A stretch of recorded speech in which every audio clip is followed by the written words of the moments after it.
Welcome to Just a Minute.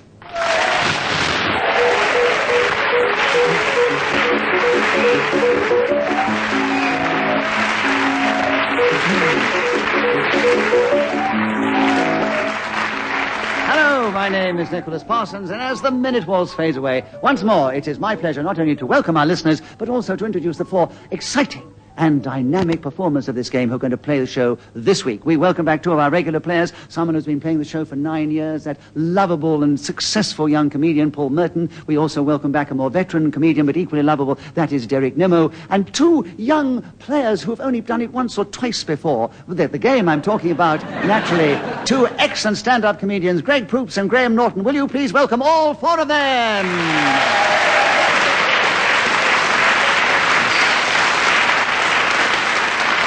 As usual, I'm going to ask them to speak on the subject that I give them, and they're going to try and do that without hesitation, repetition, or deviation from the subject. They will gain or lose points according to how well they do that, and those points will be recorded for me by Helen Williams, who is sitting beside me, and she will not do that. She'll also blow a whistle when the full minute is up. And this particular edition of Just a Minute is coming from the Radio Theatre in the heart of Broadcasting House, in the very heart of London, and we have a very heartfelt, wonderful London audience here, ready to cheer us on our way. So they're absolutely silent at the moment, so let's get the show started. Let us begin the show with Paul Merton. Paul, the subject is forbidden fruit. Can you tell us something about that subject in just a minute, starting now? Adam and Eve were in the Garden of Eden. The snake came along and said to the woman, "How would you like to bite this apple? If you eat from this fruit, you will have the knowledge of God himself." And so she partook of this particular fruit apple. And Derek, you chap. Hesitation. Hesitation indeed, yes, right. So that is a correct challenge. A point to Derek Nimmo for that, and he takes over the subject of forbidden fruit. And there are 41 seconds left, Derek, starting now. Well, actually, forbidden fruit very often means illicit love, which is not something that has happened to me for a very long time. I've now reached the age where Nicholas very kindly points out that if a girl says no, I'm profoundly grateful. And when I was younger, I remember not that much ago, really, I asked a girl if she'd like to go with me. Paul, you've challenged. Repetition of girl. Yes, you had too many girls in your thoughts there. Yes. Only my thoughts, Nicholas. Yes, right. So, Paul, a correct challenge, a point to you. 23 seconds are available. Forbidden fruit as a subject, starting now. Every summer I used to go round to my grandfather's house, and he used to say to me, "Whatever you do, don't touch that banana on the side bowl. It can't have anything to do with you. You must leave it alone." That was handed to me by the great king himself, back in those early days, just after the war. And when I refer to which particular conflict in the theatre of warfare that he had... Oh, no, I was wrong. I was wrong. I step away from challenge. I didn't mean to do it. It was a horrible accident. Graham, it's lovely to hear from you. Oh, bless Nicholas. But you thought he repeated the word war. No, I didn't. It was just an accident. I didn't think that. But if you interrupt somebody, unfortunately, Graham, it's the wrong challenge, and the person speaking gets a point for being interrupted. He keeps the subject. In this case, it's Paul Merton. There are 4 seconds left. Forbidden fruit still with you, Paul, starting now. Oranges aren't the only fruit. You can also have lemon.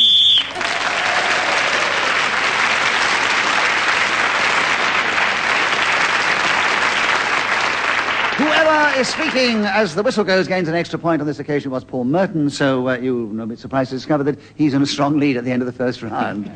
Greg Proops, welcome back to Just a Minute. Lovely to have you with us. Springboard, let this be your springboard to success on this show. All right. As you talk, if you can, on the subject, starting now. Right.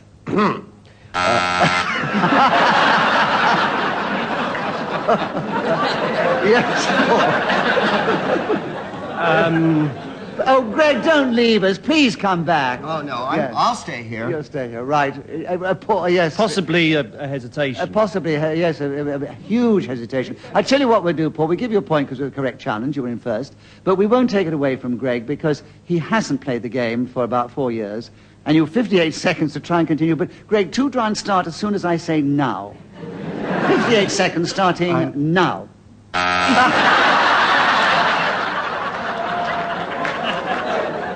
Derek, never, yes? I'm a very hesitation. All right. I'll do the same thing again. Give Derek a point for a correct challenge, but leave the subject with Greg. Greg, you have now... Greg can survive another 57 challenges and still keep the subject. And as it is, I believe I'm tied with you. Never open his mouth and win the game, but, right. 57 seconds now, Greg, on Springboard, starting now. April of 1983 was an indolent time in my youthful existence. Most of the while I spent on the corner with my ne'er-do-well chums, contemplating an afternoon's entertainment. I was neither employed, nor was I gainfully found. Derek Nimmo challenge. Hesitation, I'm afraid. Yes, you were trying to find another word for employed. It's so difficult, isn't it? 35 seconds are left, Derek. You have a correct challenge. Another point, and Springboard's the subject starting now. Springboard's what acrobats use to fling themselves into the air, and I remember seeing... Paul, yes. Was that fring? Yeah, he was.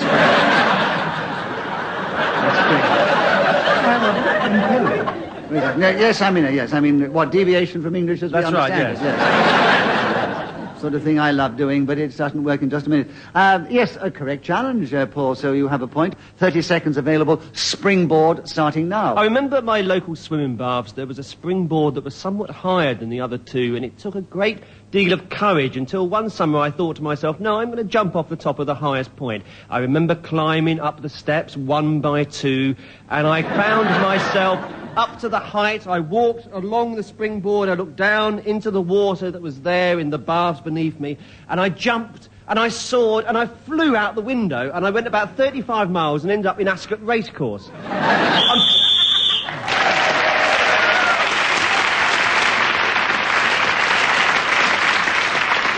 And now you know why it's on just a minute. If anybody can do that and end up at Ascot, my goodness me. Paul, you kept going magnificently. Again, that extra point was speaking as the whistle went. And you're now in a strong lead at the end of the round. Graham, you're going to speak now. Am I? And the subject, I'm sure it's been specially chosen for you, Zeitgeist. Tell us something about Zeitgeist. Well, this is going to go down very well in Germany when we do it over there, because we know it originally comes from that part of the country. But here, what Zeitgeist is for you, Graham, starting now. I know, sorry, that's distracting. No, I can't start. Greg, you challenge. A lot of chit-chat going on in Sector 4 over there. The word now is spoken, and I know the rules. And the word now, that's right. Give Greg a bonus point. Graham, Zeitgeist, 60 seconds, starting now. Zeitgeist is a fascinating word, and I'm sure it's even more intriguing, Nicholas, if you actually know what it means. I'm going to take a sort of leap into the friendly swamp of uncertainty and assume that it might have something to do with cutting-edge trendiness, that sort of thing. It means what's now. An idea de nos jours. Paul is challenged. Repetition of means. Means, yes. Well, he was going so. All right, it wasn't. Well, all I can say in Paul's defense, if it's a correct challenge, is Graham Norton knows how to work an audience. I must explain to our listeners, his animation, his gesticulations got more and more animated as he went along, till Derek Nimmo had to actually duck under the table beside him. But it was a correct challenge, Paul, so you have 26 seconds to take over Zeitgeist, starting now. The spirit of the age is another definition of this word. Something like perhaps the Spice Girls could have been considered as part of the Zeitgeist maybe 18 months ago, whereas now everybody realises their career is going to dive bomb very quickly into the sea and they will disappear. I don't think there's any chance of the five of them having solo careers, because who cares, really? Nobody is the answer to that. Another part of the Zeitgeist is perhaps that...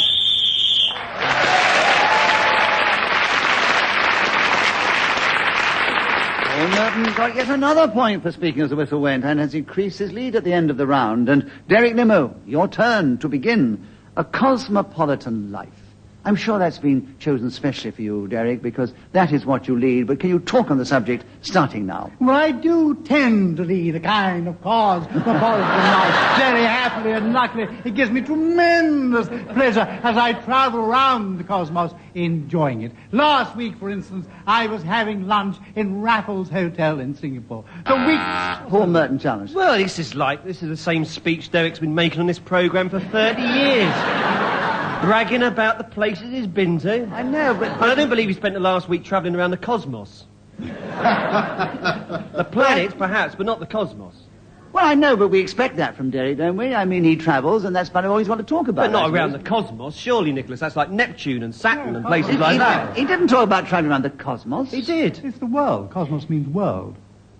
Does Greek it? for world. There's a lot of blank faces here who wonder whether you're bluffing or not. No, you're not. It's the Latin for world, cosmos. Oh, we've got to do it in Latin now. Wrong challenge, Derek.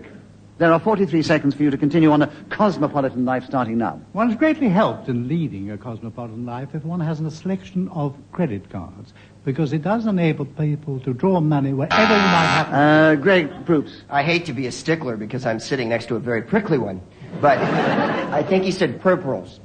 Derek has a speech impediment. He always says that. We've never known what it means. Well, then, I shall sit corrected next to you. I think I'll give him the benefit of the doubt on this occasion. Derek, and wrong challenge. 34 seconds left. Cosmopolitan Life starting now. If you get on an aeroplane to Cairo today, you're likely to find very few people there. It's the ideal time to go. Under the circumstances, I went to Sri Lanka just after a big bomb had destroyed 3 hotels, the Intercontinental, the Galaxy. Graham has Oh, challenged. now this is a bit clever. Was there a repetition of hotel? No. No, Raffles Hotels. Yeah, but 3 hotels. 3 hotels. It's a plural as opposed to a singular. How galling. It strikes me as odd, though. There are major catastrophes just before Derek gets to these places. Do you think somebody's timing is off by 24 hours? It could be that someone's tipping them off, actually. Derek, an incorrect challenge. 18 seconds still available. A Cosmopolitan Life starting now. Going to Cambodia just before the Tet Offensive meant that you missed out on all those awful things that were going on what is now called Ho Chi Minh City, but used to be called Saigon at that time. I do like leading a cosmopolitan life. It gives me tremendous excitement and enjoyment, and I know, particularly because my wife goes with me, she is also terrible. So, Derek Nimmo began with a Cosmopolitan Life, and in spite of interruptions, he finished with a Cosmopolitan Life, which is probably very apt. He gained a number of points in the round, 1 for speaking as the whistle went. He's leapt forward. He's only 1 point behind our leader, Paul Merton. Greg Proops and Graham Norton trail a little behind them. Right, Paul, it is your turn to begin. The subject, epitaphs. Tell us something about those in just a minute, if you can. Starting now. You often see written on tombstones, not dead, only sleeping, and I think that's a cruel trick to play on somebody. And it is odd that many people try to sum up a person's life with 10 words inscribed on a bit of stone. Born 1789, died 1821, in between a loving wife, husband, owned a bakery. It doesn't really summon up the character. In America, they have this system in some... Derek challenge. Yes, it is. Yes, I think there was, Derek. Right. 32 seconds are left. Epitaphs is with you, starting now. Here lies the body of Elizabeth Harlot, born a virgin, died a harlot. She had her virginity, at 17, a very rare thing in Aberdeen. There's one I remember particularly, once on tour at Her Majesty's Theatre. I espied them Graham nearby. Norton challenge. No, in fairness, it was a bit that made no sense at all, wasn't it? It wasn't... Full of roomy noises. Yes, That's right. So, Graham, I'll do that then. you'll do that. And have 18 seconds in which to do it on Epitaph starting now. My favourite epitaph, obviously not my own, because I am still alive, but written on a tombstone, was, "Here lies an atheist, all dressed up and nowhere to go." I thought that was very fitting. Because, of course, if you are a non-believer...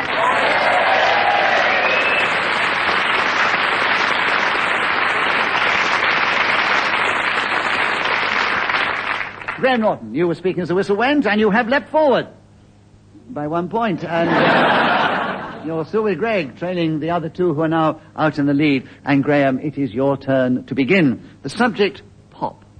Take it any way you wish, but talk on it if you can. 60 seconds starting now. Pop is short for popular. I'm reliably informed. It is curious, then, that records might be described as pop discs when E17 have recorded them, since they last had a hit in 1965.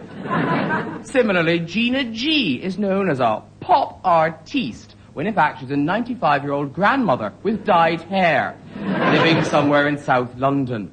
She's never been in a studio. Pop is also the name of a refreshing drink featured in Enid Blyton's stirring novel. Derek Nimmo challenge you. Stirring. What's wrong with it? Not stirring, it's stirring. It's That's accent. It's an accent. Oh, it's an accent. That's for our German listeners. That's Zeitgeist already. More like Dutch, Fieber, no? Just stirring. I didn't realise there were so many accents you couldn't do, Nicholas.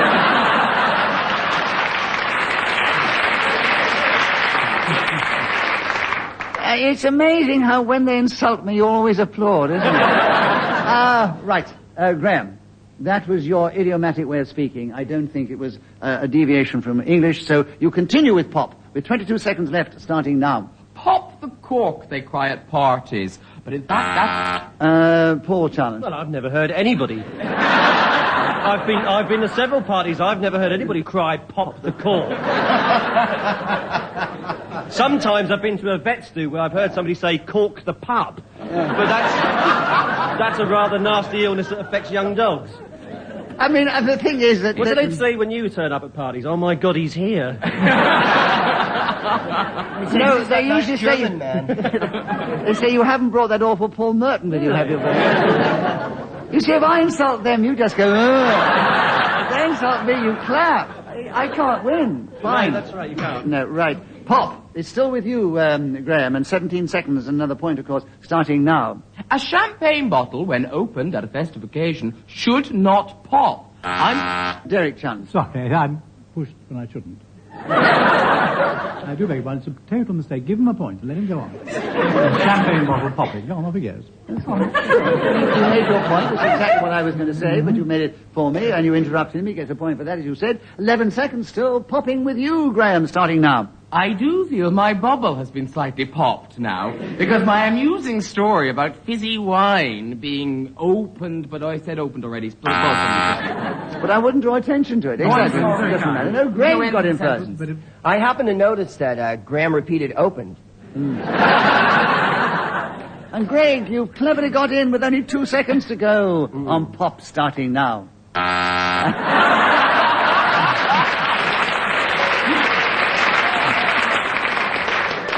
And one of those seconds went.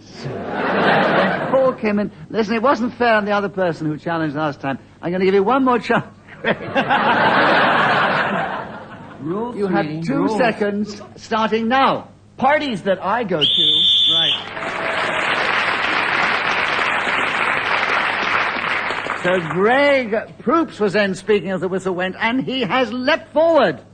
And he's still in 4th place. But he's only a little way behind Graham Norton, and then Paul Merton, and then Derek Nimmo in that order. And Paul, it's your turn to begin. The subject, writer's block. Tell us about it, starting now. This is something that occurs infrequently to people who write for a living. They find that suddenly they look at the empty page and they can't think of anything to put on it to fill it up. I have a solution to this. Stationers should sell blank pieces of paper, except at the top of every one there's a line already put there. It can be anything. It was a dark and stormy night. Horace realised he'd never see that dog again as the tycoon whipped away the kennel towards Kansas. It can be anything like that, so the budding writer can be sitting at home thinking, I really don't know what I can put down here. And Graham challenged. It was a repetition of paper. Yes, earlier on. Earlier on. Earlier on? Well, obviously, while you were talking.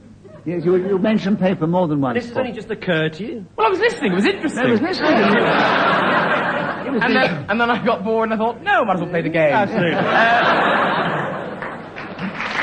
And he was letting the audience enjoy it, and also waiting to go in later. 24 seconds left. Writer's block with you, Graham, starting now. Writer's block has afflicted many people through the centuries.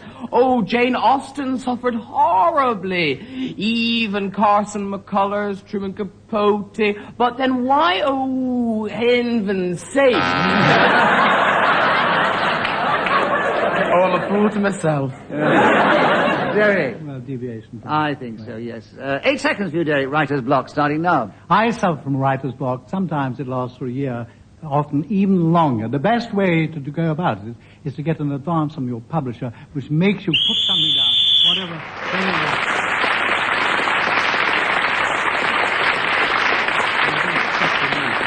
Well, Derek Nimmo and Paul Merton are now equal in the lead, followed by Graham Norton and Greg Proops in that order. And Greg, your turn to begin. The subject, Bunk.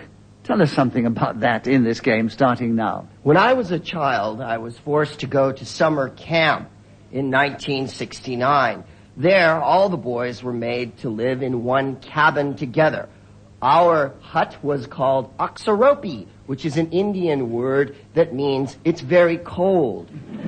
And it smells awful. At this camp, we all slept in... Derek Nimmo challenge.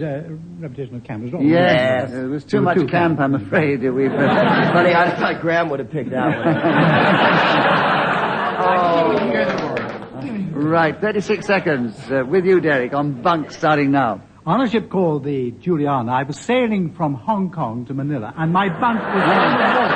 And I had to climb out over the side because I couldn't fix it from the interior of the said vessel. With a man... Paul challenge. Repetition of the Raffles Hotel, Singapore.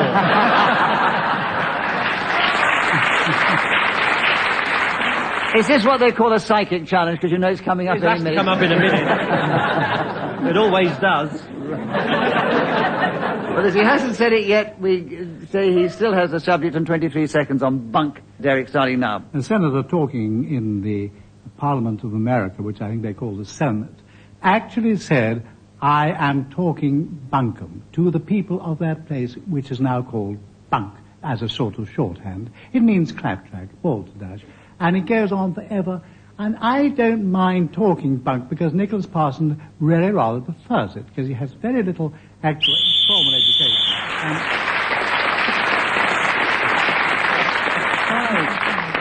So Derek was speaking as the whistle went, and he's taken a stronger lead ahead of Paul Merton. And Graham Norton, your turn to begin. The subject, floating voter.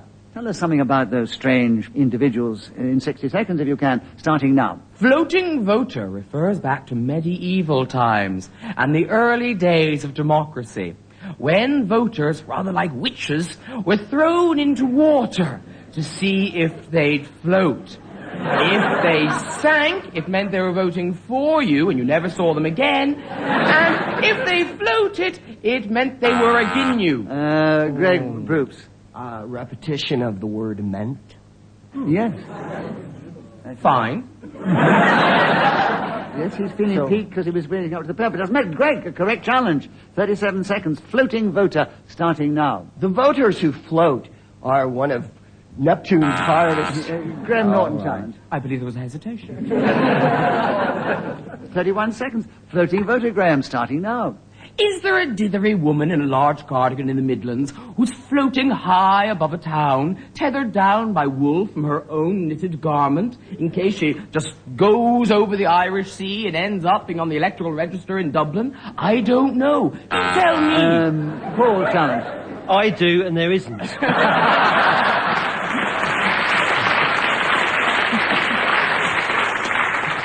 Right, we give Paul a bonus point because we enjoyed the challenge. We leave the subject with Graham, and 14 seconds left, Graham. Floating voter starting now.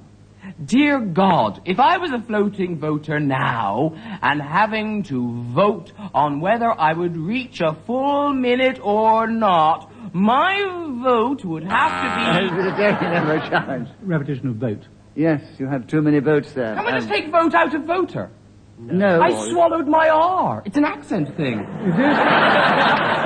No, 3 seconds, Derek. Floating voter starting now. I once went to see an election in Peru, and a floating voter was on Lake Titicaca. Well, Derek Nimmo was speaking as the whistle went. Gained an extra point. He's increased his lead. He's a few points ahead of Paul Merton as we move into the final round. Derek, it's your turn to begin. The subject, optical illusion. Tell us something about yours, or any optical illusion, starting now. I remember being in the Yehiba Sand, and walking across, and my camel had died, following the steps of Wilfred Thesiger. I'd have to make the one remaining beast vomit so I could eat it to survive. And there, in the distance, I saw an optical illusion. It looked like an oasis. Paul challenge. I bet the illusion was the Raffles Hotel in Singapore.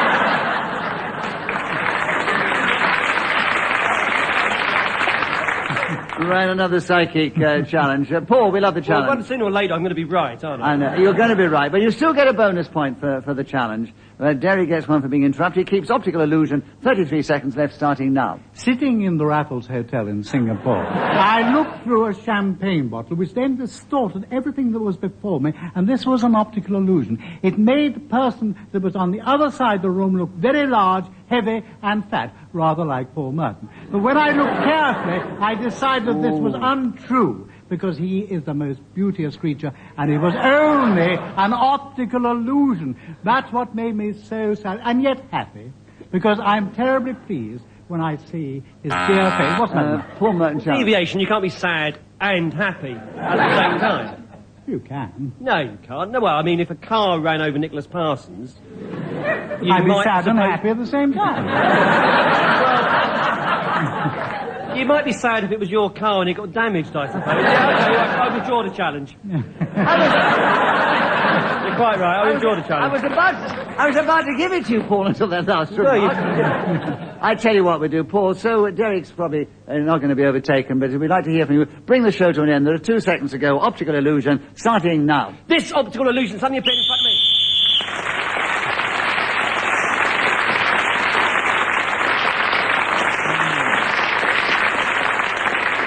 So, for those interested in the score, let me give you the final situation in this exciting edition of Just a Minute.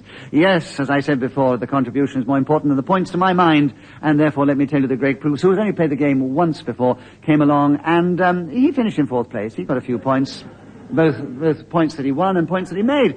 Graham Norton made some excellent points and gained a number of points in the game as well. Derek Nimmo, who last time this foursome was together, did very well. He just pipped Paul Merton, and on this occasion, Paul Merton has just pipped him into the lead, 1 point ahead. So we say this week, Paul Merton, you are the winner.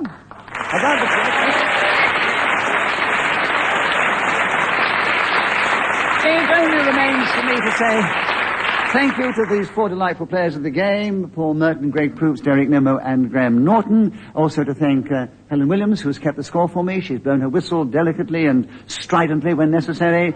We also thank Ian Messiter, who thought of the game, and we enjoy playing it so much, and also our producer-director, Chris Neal. Thank you, Chris, and thank you, our audience here in this radio theatre in Broadcasting House. Thank you to our listeners for tuning in. Be with us the next time we take to the air to play Just a Minute. Till then, from all of us, goodbye!